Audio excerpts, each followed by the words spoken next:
Hello friend, जय जगन्नाथ। ओडिया मधु TV रे आपण समस्त को स्वागत। तो आज कौन रही नुआ अपडेट न्यूज चलतु जाणीनवा। आसंता 2 दिन जाए राज्य में केतेक अंचल में घड़घड़ी सह वर्षा संभावना रही। आंचलिक पाणीपाग केन्द्र सूचना अनुसार 25 और 26 रे उत्तर ओडिशा और दक्षिण उपकूलवर्ती जिले में वर्षा होबार संभावना रही।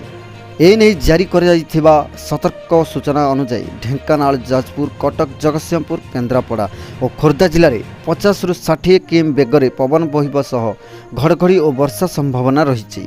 6टी जिला को ऑरेंज वार्निंग जारी करा जायछि। सेहिभଳି बालेश्वर, भद्रक, सुंदरगढ़, झारसुगुड़ा, बरगढ़, संबलपुर, पुरी, अनुगुल, केउझर, मयूरभंज, नयगढ़, देवगढ़ और गंजाम जिले में 30 ରୁ 40 किलोमीटर बेगर पवन बहिबा सह घड़घड़ी सह वर्षा हो पारे। एही 13 जिला को येलो वार्निंग जारी करा जायछि। अन्य पक्षरे 26 तारीख मध्य बालेश्वर, भद्रक, जाजपुर, केन्द्रापड़ा, कटक, जगतसिंहपुर, पुरी, खोर्धा, नयगढ़, गंजाम, गजपति, मयूरभंज, ढेंकानाल, कंधमाल और रायगड़ा जिले में गोटे 2टी स्थान में घड़घड़ी सह वर्षा हेबार संभावना अधिक मात्रा रही। सेथिपई आपण माननकु सतर्क करा जायछि।